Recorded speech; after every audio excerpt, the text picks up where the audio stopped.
Hello प्यारे बच्चों, once again most welcome on physics by CP तक। अब देखिए दोस्तों, यहाँ पर हमने बात करी थी लास्ट वीडियो के अंदर कि आपके क्लास 10th के रेगुलर वीडियोज पोस्ट करेंगे दोस्तों, बिकॉज आपके 30 जून को आरबीएसई मीडियम के मैथमेटिक्स का पेपर है दोस्तों। और अब क्या दोस्तों, बीच में कोरोना का इतना लंबा गैप रहा आपके पास में कि बहुत सारे स्टूडेंट्स कुछ तो पढ़ नहीं पाए, ठीक है, कुछ जो पढ़ रहे थे, ठीक है, उनका मोटिवेशन सेट नहीं हो पाया दोस्तों। तो इसी वजह से दोस्तों आपके लिए अब मैथमेटिक्स के लेक्चर्स रेगुलर पोस्ट होंगे दोस्तों। जैसे कि हमने सामने एक 18th चैप्टर लिया है जो है प्रायिकता।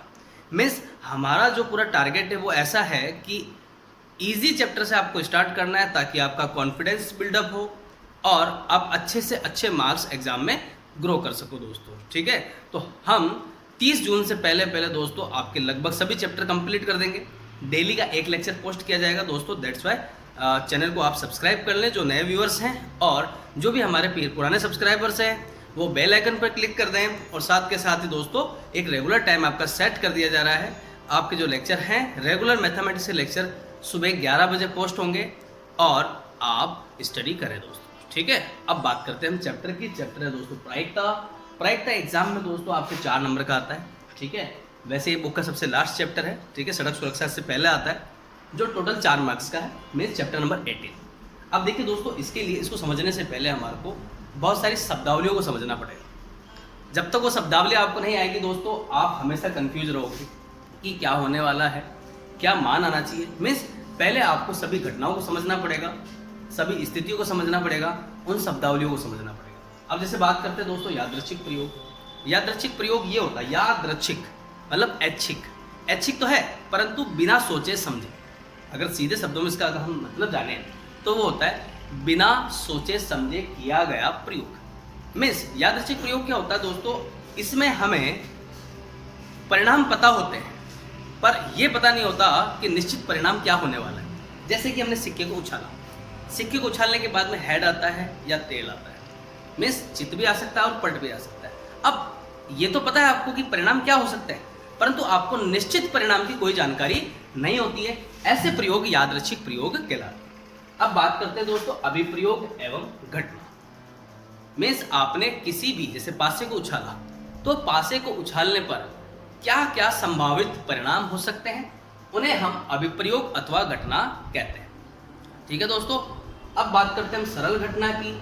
अब सरल घटना वह घटना होती है दोस्तों जिसका घटित होना हमें निश्चित है, हमें पता है कि क्या घटित हमारे को क्या परिणाम मिलने वाला है, ठीक है, उसे हम सरल घटना कहते हैं। उसके परिणामों की संख्या भी कैसी होती है दोस्तों, निश्चित होती है, ठीक है, उसे हम सरल घटना कहते हैं। और अन्य किसी घटना पर उसके परिणाम आश्रित नहीं होते, ध्यान रखना दोस्तों। यानी किसी घटना के परिणाम अन्य किसी घटना पर आश्रित नहीं होते हैं, सरल घटना कहलाती है, ठीक है दोस्तों। अब आते हैं हम चौथा शब्द है या चौथा पॉइंट है आपका निशेष घटनाएं अथवा कुल स्थितियां।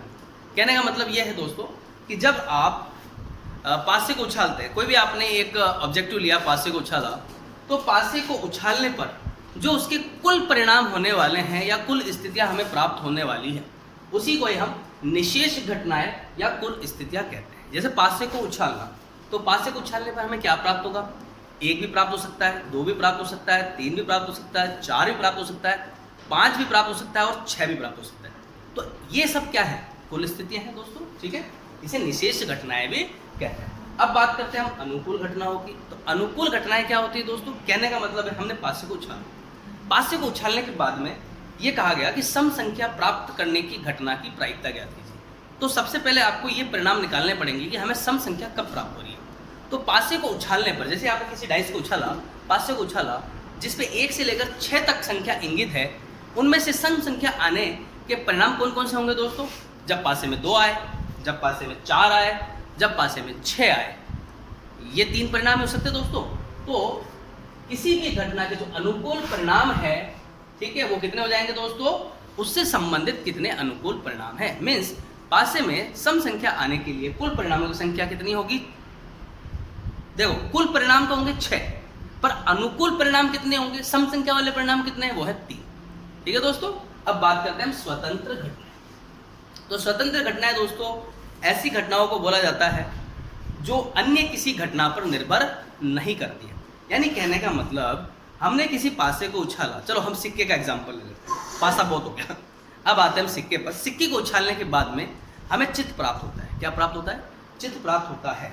तो चित्त का प्राप्त होना पट प्राप्त होने से प्रभावित नहीं होता, यानी कि चित्त प्राप्त करना एक ऐसी घटना है जो स्वतंत्र है अन्य सभी घटनाओं से। ठीक है दोस्तों, अगर किसी पासे को उछाला, पासे को उछालने के बाद एक आता है, तो एक का आना अन्य संख्याओं या अन्य घटनाओं से प्रभावित नहीं होता है दोस्तों। ठीक है, तो ये तो हो गए दोस्तों आपकी स्वतंत्र घटनाएं। अब बात करते हैं हम आश्रित घटनाएं। कैसी घटनाएं दोस्तों? आश्रित घटनाएं जो किसी ना किसी घटना पर आश्रित होती है। जैसे हम फॉर एग्जाम्पल बोलें कि 2 थैले हैं आपके पास। कितने थैले हैं? 2 थैले हैं, और 2 थैलों में से चुनकर हमें किसी एक थैले में से लाल गेंद प्राप्त करनी है। अब यहाँ पर लाल गेंद का प्राप्त होना सबसे पहले किस पर निर्भर कर रहा है कि हम 2 थैलों में से कौन सा थैला चुनते हैं। उसके पश्चात वो घटना संभव होती है। हो सकता है कि वो पहले थैले में से निकाले, हो सकता है कि वो दूसरे थैले से निकाले। तो गेंद का निकलना थैले को चुनने से प्रभावित हो गया दोस्तों। ठीक है, तो इसे बोलते हैं हम आश्रित घटना। ठीक है, मीन्स लाल गेंद का निकालना एक आश्रित घटना है। जो किस पर आश्रित है दोस्तों? वो आश्रित है थैले को चुनने पर। अब बात करते हैं दोस्तों अपवर्जी घटना है। सिक्के उछालने के बाद चित आया या पट आया, तो या तो चिट आएगा या पट आएगा। हमें परिणाम पता है, मीन्स चित आया तो पट नहीं आएगा, और पट आया तो चित्त नहीं आएगा। तो ये दोनों घटनाएं परस्पर कैसी घटना है दोस्तों? अपवर्जी घटनाएं। ठीक है, ये तो होती है अपवर्जी घटनाएं। अब बात करते हैं हम समप्रायिक घटनाएं। समप्रायिक, जैसा कि आपको नाम से स्पष्ट हो रहा है, जिनकी प्रायिकता समान हो। समप्रायिक यानी जिनके घटित होने की संभावना समान हो, जिनकी प्रायिकता समान हो, उन्हें हम समप्रायिक घटनाएं कहते हैं। ठीक है दोस्तों, अब बात करते हैं मिश्र घटनाएं। तो मिश्र घटनाएं वह घटनाएं होती हैं जो एक साथ घटित होती है। कैसे घटित होती है? एक साथ में घटित होती है, उन्हें मिश्र घटनाएं कहते हैं। जैसे एक एग्जाम्पल हमने इसका लिया था आपके दोस्तों, थैले में से लाल गेंद का चुनना। तो ये एक प्रकार की एक संयुक्त घटना भी है और साथ में साथ एक मिश्र घटना भी है। ठीक है, आश्रित भी बोल सकते हो आप। ठीक है, क्यों, क्या, कैसे, ये देखिए दोस्तों, जब हम किसी थैले को चुनते हैं तो थैले को चुनना भी जरूरी है, और साथ के साथ उस थैले में से लाल गेंद का निकलना या किसी भी एक गेंद का चुनना वो भी जरूरी है दोस्तों। तो दोनों घटनाएं परस्पर कैसी एक दूसरे से मिश्रित है, मीन्स 2 घटनाएं एक साथ घटित हो रही है। अब बात करते हैं दोस्तों प्रतिदर्श बिंदु क्या होता है। ठीक है, तो प्रतिदर्श बिंदु वो है, जैसे कहने का मतलब, हमने एक छोटा सा एग्जांपल लिया दोस्तों हमने सामने। ये एक सिक्का है, सिक्के पर हेड आ सकता है और टेल आ सकता है, मीन्स चित और पट आ सकता है। तो ये 2 सिक्के लिए हमने। अब 2 सिक्कों को एक साथ उछाला। कैसे उछाला? एक साथ में हमने उछाला। तो उछालने के बाद head head, tail tail, head tail, tail head, ये 4 परिणाम हमारे को प्राप्त हो सकते हैं। तो हेड हेड एक प्रतिदर्श हो जाएगा, मीन्स सिक्के को उछालने पर दोनों सिक्कों पर क्या परिणाम हमें प्राप्त होता है, इस बिंदु को या इस स्थिति को हम प्रतिदर्श बिंदु कहते हैं। ठीक है दोस्तों, अब प्रतिदर्श कितने होंगे? जब हमने उछाला तो उछालने के बाद हमें 4 प्रतिदर्श बिंदु प्राप्त होंगे। कौन कौन से होंगे? या तो दोनों सिक्कों पर हेड हो, ठीक है, या दोनों सिक्कों पर क्या हो, टेल हो, या एक सिक्के पर हेड हो दूसरे सिक्के पर टेल हो, या चौथी और अंतिम स्थिति यह होती है कि एक सिक्के पर टेल हो और दूसरे सिक्के पर हेड हो। मीन्स इन 4 स्थितियों के अलावा हमें कोई भी परिणाम प्राप्त नहीं होने वाला है। इन सभी बिंदुओं को प्रतिदर्श यानी प्रत्येक बिंदु को प्रतिदर्श बिंदु कहा जाता है, और इनका पूरा समुच्चय या पूरा सेट उसे हम प्रतिदर्श समष्टि कहते हैं, जिसे कैपिटल एस से हमने व्यक्त किया हुआ दोस्तों। तो कैपिटल एस यानी बड़ा एस से हमने लिखा हुआ, बराबर में लिख दिया bracket H H comma T T comma H H comma T H, means जितने भी परिणाम, सॉरी दोस्तों ये रिपीटेड हो गया, मैं इसको मिटा देता हूँ। क्या हो जाएगा दोस्तों? इधर हो गया हेड हेड, इधर हो गया टेल टेल, इधर हो गया हेड टेल, और इधर हो गया लास्ट में हमारा जो प्रतिदर्श बिंदु होगा, एक लास्ट प्रतिदर्श बिंदु कौन सा होगा? Tail head. तो ये क्या है? पूरा एक प्रतिदर्श समष्टि है, जिसको हमने किससे इंगित किया दोस्तों? एस से इंगित किया है, यानी एस से प्रदर्शित किया है। तो ये तो हो गए दोस्तों कुछ शब्दावलियां। अब हम बात कर लेते हैं प्रायिकता होती क्या है। तो प्रायिकता है क्या? एक प्रकार का अनुपात है, जो अनुपात है घटना के अनुकूल परिणामों की संख्या तथा कुल परिणामों की संख्या के। इसको एक एग्जाम्पल से समझते हैं दोस्तों। किसी सिक्के को उछालने पर, सिक्के को आपने अच्छी तरह भली बात से परिचित हो, सिक्के पास से किसी थैले में से गेंद को चुनना, ताश के पत्तों में से किसी पत्ते का निकालना, ये सब घटनाओं से संबंधित आपके प्रश्न एग्जाम में पूछे जाते हैं। तो याद देखिए, हम किसी सिक्के को उछालते हैं, सिक्के को उछालने पर हेड यानी चित्त आने की प्रायिकता क्या होगी दोस्तों? तो यहाँ पर घटना के अनुकूल परिणामों की संख्या क्या हो जाएगी कि सिक्के को उछालने पर एक बार चित्त आ सकता है दोस्तों, ठीक है। तो परिणाम संख्या कितनी हो जाएगी? एक, और कुल परिणाम संख्या कितनी हो जाएगी दोस्तों? 2 हो जाएगी, ठीक है। तो किसी सिक्के को उछालने पर चित्त आने की प्रायिकता हो जाएगी दोस्तों 1/2, ठीक है। और भी कुछ विशेष पॉइंटों की हम बात करेंगे। तो ये एक एग्जाम्पल लिया हमने दोस्तों। इसके बाद में हम कुछ महत्वपूर्ण बिंदु लेने वाले हैं दोस्तों। उसके बाद हम न्यूमेरिकल से स्टार्ट करेंगे, इसके क्वेश्चन स्टार्ट करेंगे। तो यहाँ पर जो PE है, तो P इंगित कर रहा है दोस्तों किसको? प्रायिकता को, और E कर रहा है इवेंट यानी किसी घटना को। आप इसको A से भी व्यक्त कर सकते हैं, बहुत बार जो क्वेश्चन है उसके अंदर A से व्यक्त किया गया है, ठीक है। अब बात करते हैं, एक और जो क्वेश्चन पूछा जाता है वो किससे रिलेटेड है? किसी घटना के ना घटित होने की प्रायिकता, यानी किसी घटना का ना घटित होना। तो उसके लिए कहा जाए तो घटना घटित ना होने के परिणामों की संख्या बटा घटना के कुल परिणामों की संख्या। यानी हम कहते हैं कि किसी पासे को उछालने पर सम संख्या ना आने की प्रायिकता ज्ञात कीजिए। तो आप इसको कैसे कर सकते हैं? सिक्कों में सम संख्या कितने परिणामों नहीं है, यानी सम संख्या ना आने के परिणामों की संख्या गिनो आप। देखो, 1 विषम संख्या है, 3 विषम संख्या है, 5 विषम संख्या है। तो कुल परिणाम कितने हुए दोस्तों? 3 हो गए। तो सम संख्या ना आने के परिणामों की जो अनुकूल संख्या है, या हम कहते हैं जो परिणामों की संख्या वो कितनी हो जाएगी दोस्तों? 3 हो जाएगी। और घटना के कुल परिणामों की संख्या कितनी है? टोटल 6 होती है दोस्तों, ठीक है। तो प्रायिकता कितनी हो जाएगी? 3/6, और 3/6 को जब आप कैंसिल आउट करोगे, काटोगे एक दूसरे से ऊपर नीचे से, तो ये हो जाएगा दोस्तों 1/2, ठीक है दोस्तों। तो ये होती है किसी घटना घटित होने की प्रायिकता और किसी घटना के ना घटित होने की प्रायिकता। और ना घटित होने की प्रायिकता को किससे लिखा जाता है दोस्तों? PE बार से लिखा जाता है।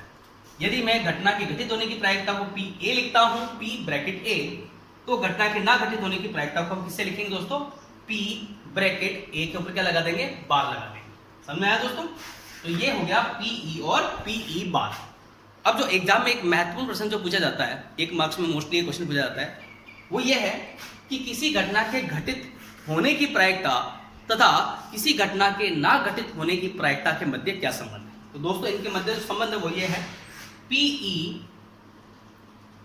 Plus PE bar is equal to होता है दोस्तों 1। यानी किसी घटना के घटित होने की प्रायिकता तथा उसी घटना के ना घटित होने की प्रायिकता का जो योग है, संकलन है, वो दोस्तों कितना होता है?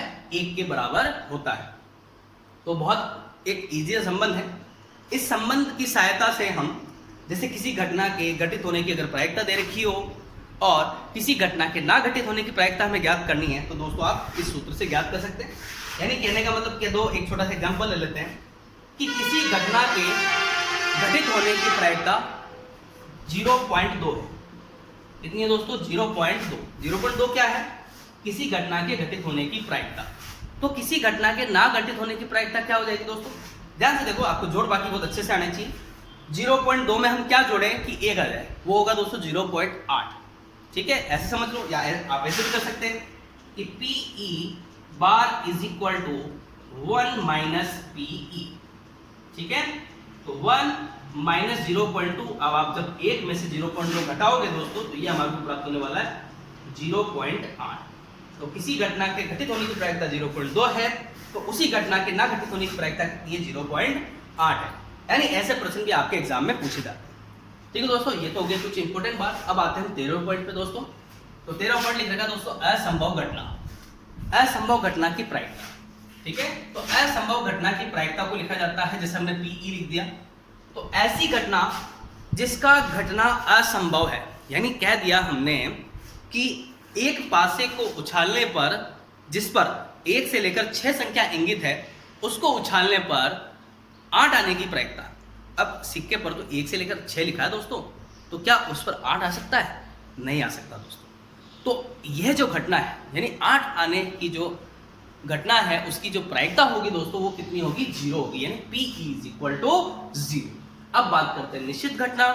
निश्चित घटना वह घटना है दोस्तों जिसका घटना निश्चित है, सार्वभौमिक सत्य है कि वह घटना घटेगी ही घटेगी। यानी सिक्के को उछालने पर चित्त अथवा पट आना, क्या ध्यान सुनना, चित्त अथवा पट आना, तो सिक्के को उछालने पे या तो चित्त आएगा या पट आएगा, यानी दोनों जो घटनाएं हैं उनका घटित होना संभव है, और हमने उसको मिलाकर एक घटना बना दिया। देखो चित्त का आना एक अलग घटना है, पट का आना एक अलग घटना है, चित्त अथवा पट का आना एक अलग घटना है। तो चित्त अथवा पट का आना एक निश्चित घटना है, और जो घटना वास्तविक में या हम कहें सार्वभौमिक रूप से घटित होनी निश्चित है, उस घटना को निश्चित घटना कहा जाता है, और उस घटना की प्रायिकता होती है दोस्तों 1, यानी PE इज इक्वल टू हो जाएगा 1। तो ये कुछ बातें थी दोस्तों। अब हम कुछ चीजों की और बात कर लेते हैं, जो आपके इंपॉर्टेंट पॉइंट्स वगैरह हम मान लेते हैं। प्रायिकता संबंधित और कौन कौन से क्वेश्चन पूछे जाते हैं। एक असंभव घटना की प्रायिकता कितनी होती है, ये क्वेश्चन हो गया। निश्चित घटना की प्रायिकता हो गई। प्रायिकता किसे कहते हैं, ये क्वेश्चन पूछा जाता है। प्रायिकता का सूत्र लिखिए, ये क्वेश्चन पूछा जा सकता है दोस्तों। किसी घटना के ना घटित होने की प्रायिकता का सूत्र पूछ लेता है दोस्तों। किसी घटना के घटित होने तथा ना घटित होने के मध्य संबंध पूछ लेगा दोस्तों। ये कुछ ऐसे थ्योरेटिकल क्वेश्चन जो पूछे जाते हैं, ठीक है दोस्तों। अगले वीडियो के अंदर हम जितने भी न्यूमेरिकल्स है दोस्तों, जितने भी इसके प्रश्न हैं, उनको हम बोर्ड पर सॉल्व करेंगे, जो भी इंपॉर्टेंट है, जो आपके एग्जाम में आने की दृष्टि से बहुत इंपॉर्टेंट है दोस्तों, ठीक है। अब मिलते हैं आपसे अगले वीडियो में। वीडियो को लाइक कीजिए, अपने दोस्तों को शेयर कीजिए, और दोस्तों एक एक पॉइंट को अच्छे से नोट डाउन कर लें आप, ठीक है दोस्तों। धन्यवाद, मिलते हैं अगले वीडियो में।